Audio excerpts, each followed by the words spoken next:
hey, faculty and adjuncts and anybody else who watches this today. So I'm going to start doing this weekly to the best of my ability. I may forget every once in a while, but I'll get back on task. Communication is the key to make all systems and processes and schools of nursing and campuses and McDonald's go round. So I'm going to try to do a weekly YouTube video just to keep y'all in the know about what's going on, what I hear coming from the pipeline from leadership, what I hear from my chairs meeting, what I hear from the provost meeting that I attend every 2 weeks, and just hopefully to give y'all some mental clarity about just announcements that are maybe rumors, maybe true, and go from there. But I just got off the meeting today with all the deans on campus, and Maria Cromley, the provost, is the leader of that meeting. And it's been great so far. We've had 3 since she's been on campus. Today, she started off talking about the active cases of COVID. And right now that have been reported, we have 15 active cases, but that just doesn't mean that it's on campus only. It's active cases of Austin Peay employees and students. She's also said there were 37 quarantines, and that involves the same realm of people.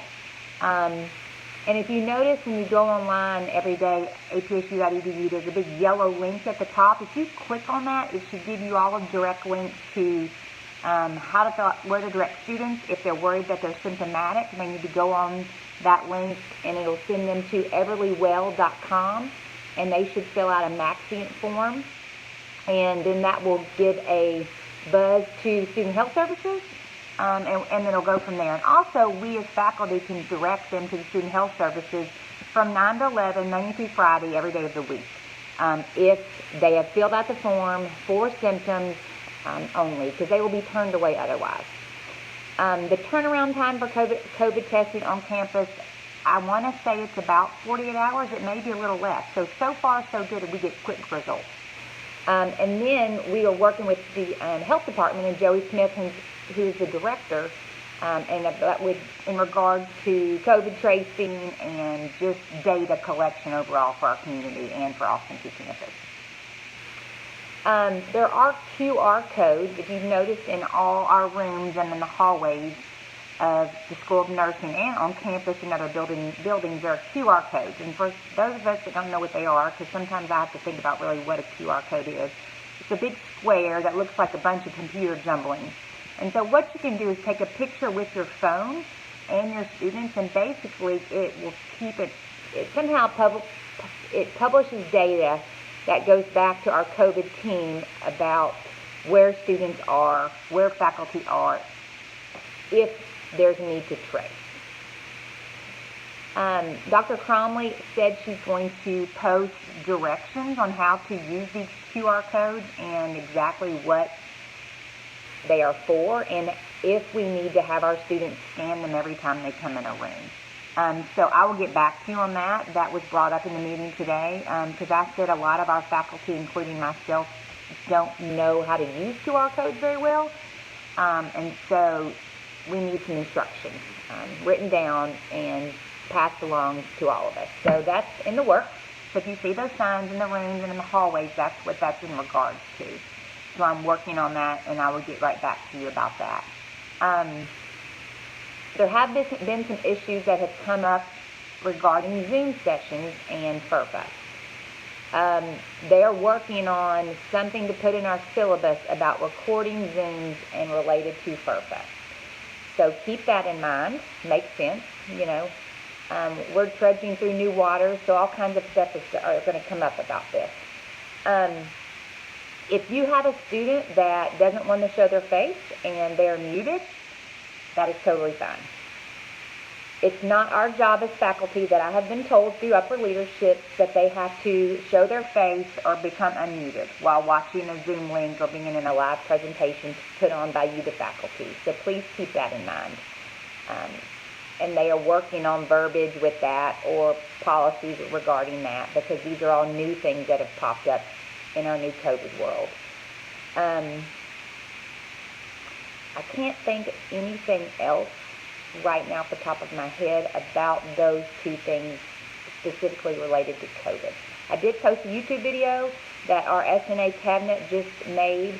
I sent it to all you faculty. It's awesome.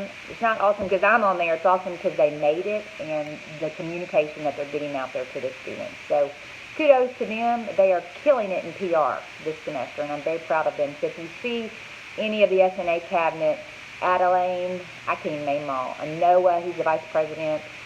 I can't even think of our PR girl, but just tell them how proud of them you are because they're doing awesome. You are going to get a notice for a lunch and learn at the end of September on a Wednesday, and I'm setting it up with Marissa Chandler.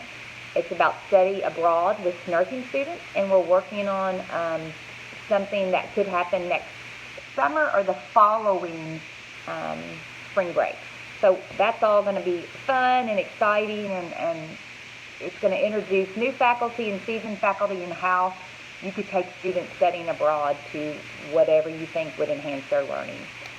So that was cool. I'm taking over stability for this semester to help Cindy out, and I'm happy to do it. So if you have any ideas about Student of the Month, Faculty of the Month, sending kudos to all you guys, or just bringing positive energy to our School of Nursing because it's so needed for everyone right now because everyone's anxious and concerned and we don't know what's going to happen week to week with COVID or what they hear on the media, which amps up their anxiety anyway. So please reach out to me. I want everybody to get full recognition, and I just want you to know how proud of the students and how proud we all are of each other on really a daily basis.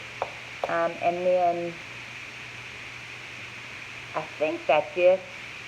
We'll have a faculty meeting again. Of course, our big faculty meeting will be the second Monday of September, since the first Monday is Labor Day.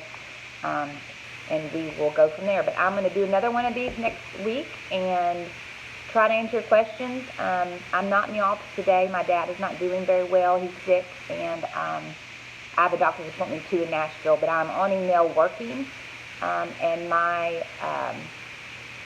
I just want you all to know that I'm here for you. Give me a phone call. It's very important. You don't always have to shoot me an email. I always pick up my phone unless I'm in the bathroom or in a meeting on Zoom. So happy to help. Or just don't call me at midnight unless it's an emergency. But other than that, y'all are doing great. I hope this helped answer some of your questions. And I will keep doing them. So have an awesome Wednesday. And I will see you on campus tomorrow if you're there. If you're not there, I miss you. I miss seeing Michelle, Amy. I did see Deborah yesterday. Cheetah. Can't remember who else. All these pretty faces that I don't see because they're at home. Debbie. And everybody else. So, it's exciting. Let's enjoy the ride, and I will see you tomorrow. Bye.